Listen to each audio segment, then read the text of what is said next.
नमस्कार। आप सभी दर्शकों का बहुत बहुत स्वागत है मेरे चैनल पर। मैं आचार्य पंकज शास्त्री आपका अपने चैनल पर हार्दिक अभिनंदन करता हूं।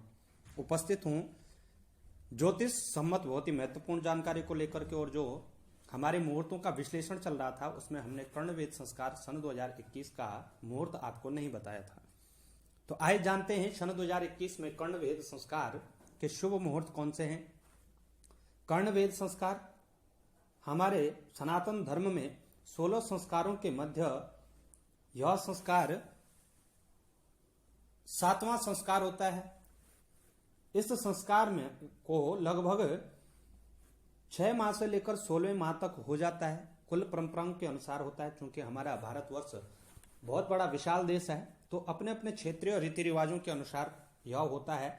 लेकिन 3-5 आदि विषम वर्षों में और कुल परंपराओं के अनुसार यह संस्कार किया जाता है। पर कुछ ज्ञातव्य बातें जो कर्णवेद संस्कार में आपको जाननी चाहिए। कर्णवेद संस्कार बालक का विषम वर्षों में करना चाहिए, जबकि बालिका का सम वर्षों में करना चाहिए। विषम वर्ष यानी 3, 5, 1, 3, 5, 7 इत्यादि, जो कि सम वर्ष हैं 2, 4, 6, 8 इत्यादि। वैसे तो कर्णवेद संस्कार प्रायः लड़कियों का होता है, लेकिन पहले प्राचीन भारत में बालकों का भी कर्णवेद संस्कार किया जाता था, और यह संस्कार अत्यंत आवश्यक भी है। इसलिए जहां तक संभव हो तो कर्णवेद संस्कार अवश्य करवाना चाहिए। आधुनिक भारत में अब रिवाज भी बनता जा रहा है और लोग शौक से भी छिड़वा देते हैं कान में छेद करवा देते हैं, बालियां पहन देते हैं। तो यदि कान छिदवाने का शौक हो तो इसे भी संस्कार से आप संबंधित करके जोड़ेंगे और शुद्ध धातु इसमें धारण करेंगे। स्वर्ण धातु विशेष महत्व कान में देती है। यदि आप स्वर्ण के बालियां धारण करते हैं तो निश्चित रूप से आपके लिए बहुत ही शुभ स्थिति में यह होगा। और विशेषकर यदि आप मकर लग्न के हैं, आप तुला लग्न के हैं, आप कुंभ लग्न के हैं और आप वृश्चिक लग्न के हैं, तो निश्चित रूप से आपको कर्णवेद अवश्य करवाना चाहिए। कर्णवेद संस्कार में यदि आपको बालिकाओं के तो दोनों कानों में कर्णवेद संस्कार किया जाता था, दोनों कानों में बालियां पड़ती हैं। लेकिन यदि आपको एक कान में डालना हो तो आपको यानी पुरुष को या बालक को सर्वप्रथम दाहिने कान में छिद्र करना चाहिए।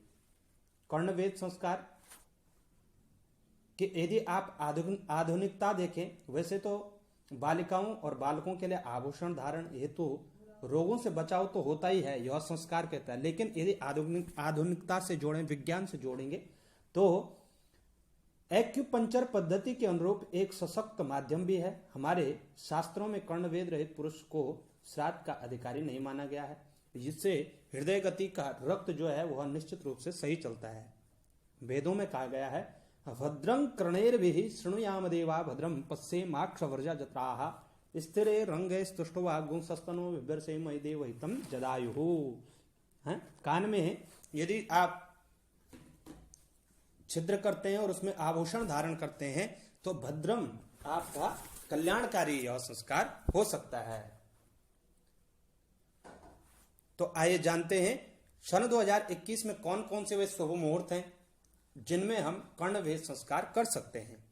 तो सन 2021 में जैसा कि आप सबको विदित है और सभी संस्कारों में एक ही बात कही गई है कि सन 2021 में 22 अप्रैल के पश्चात ही कोई भी शुभ मुहूर्त है। उससे पूर्व फरवरी में यदि आप करना चाहते हैं तो आप फरवरी के माह में 16 फरवरी को इस संस्कार को कर सकते हैं, और शिवरात्रि 11 मार्च को आप इस संस्कार को कर सकते हैं। उसके बाद आपको 22 अप्रैल के पश्चात ही करना चाहिए। तो आइए देखते हैं कौन सी शुभ तिथियां हैं। तो 22 अप्रैल, 24 अप्रैल, 27 अप्रैल को आप इस संस्कार को कर सकते हैं। मई की बात करें तो 16 मई, 21 मई, 23 मई और 30 मई को आप कर्णवेद संस्कार कर सकते हैं। जून की बात करें तो 9 जून, 13 जून, 20 जून, 21 जून, 25 जून और 29 जून आप इस संस्कार को कर सकते हैं। वहीं जुलाई के माह में 2 जुलाई, 4 जुलाई, 11 जुलाई और 14 जुलाई को आप कर्णवेद संस्कार करवा सकते हैं। इसके पश्चात नवरात्रों में विजयदशमी, दिवाली इत्यादि मुहूर्तों पर भी आप इस संस्कार को कर सकते हैं। अर्थात यह कह सकते हैं कि जब तक सूर्य नारायण उत्तरायण हो तब तक विशेष रूप से शुभ फलदायक कोई भी संस्कार करवाना हो तो तब तक करवा लेना चाहिए। तत्पश्चात यदि नहीं कर पाए तो विजयदशमी जो सर्वथा सिद्ध मुहूर्त, स्वयं में सिद्ध मुहूर्त होते हैं, जो तिथि साल में एक ही बार आती है, ऐसी तिथि विशेष रूप से आप कोई भी संस्कार, कोई भी पूजन निश्चित रूप से कर सकते हैं। तो आपका जीवन मंगलमय हो, यही हम मंगल कामनाएं करते हैं। नमस्कार। जानकारी अच्छी लगे तो इसको शेयर अवश्य करिएगा और चैनल पर यदि आप नए हैं तो सब्सक्राइब करना ना भूलें। साथ ही किसी भी प्रकार की कोई सा भी प्रश्न हो, इस संस्कार को लेकर के हो या अन्य सनातन धर्म से जुड़ा हुआ हो, अंक ज्योतिष से हो, वास्तु शास्त्र से हो या फलित ज्योतिष से हो, निश्चित रूप से आप हमसे संपर्क कर सकते हैं। कोई भी पूजा पाठ करवाने के लिए, भागवत महापुराण कथा इत्यादि कराने के लिए भी आप हमसे संपर्क कर सकते हैं। तो आज के लिए इतना ही। कल फिर मिलेंगे एक नई वीडियो।